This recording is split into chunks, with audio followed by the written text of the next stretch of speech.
Evening, I'm John Yang. Russia continues its deadly assaults on Ukraine, overnight launching a sweeping drone attack that killed at least 4 people. It comes a day after President Trump met with Ukrainian President Volodymyr Zelensky at the Vatican before Pope Francis's funeral. Both described the discussion in positive terms.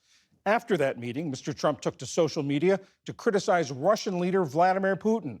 There was no reason for Putin to be shooting missiles into civilian areas, cities, and towns. It makes me think that maybe he doesn't want to stop the war. He's just tapping me along. William Taylor is a distinguished fellow at the Atlantic Council's Eurasia Center. He was U.S. ambassador to Ukraine under George W. Bush and the temporary head of mission there in the first Trump administration, later testifying in Mr. Trump's impeachment. Mr. Taylor, what do you make of that social media post saying that maybe Putin is just tapping him along?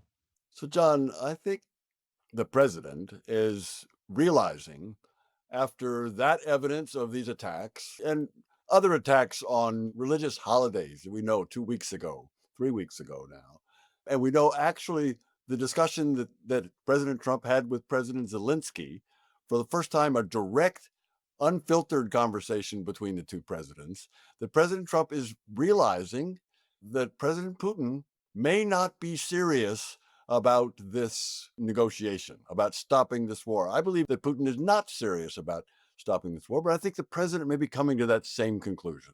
Do you think it was significant that yesterday at the Vatican, there was also French President Macron, British Prime Minister Starmer, who they huddled briefly together, but they were also there? I do. I do. I think all three of those leaders, British, French, and Ukrainian, having a direct conversation with President Trump, has been able to impress on President Trump the importance of a fair and just and durable peace.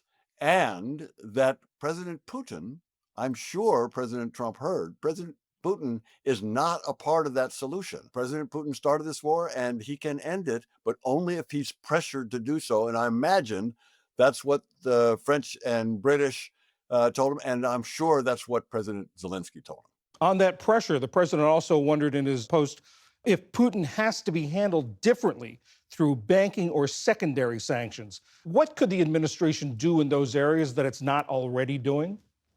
The administration can certainly put secondary sanctions on those nations that buy oil from Russia. Russia is heavily dependent on oil exports, and Russia sells a lot of oil to the Chinese and to the Indians. And so putting sanctions on the Chinese and the Indians, if they continue to buy the oil from Russia that funds the war effort, that could happen. That's number one. Number two, there are sanctions. There are banks that have not been sanctioned yet under the existing regime. So there are more sanctions that could be put on. There are ways to make the existing sanctions more effective. There's a shadow fleet that the Russians use to export their oil, and there are ways to crack down on that shadow fleet to be sure that that goes away. That is, that revenue stops flowing into the Russian treasury, and that will stop the Russian war machine. Now, that's also a part of the vulnerability that President Putin understands he has. So this is a real vulnerability that could make President Putin come to the table. What's your sense of where this goes from here? I think that the administration, after these conversations of yesterday, understands that this is hard. This is difficult. And I believe we're getting indications that they recognize it's not going to be done in days.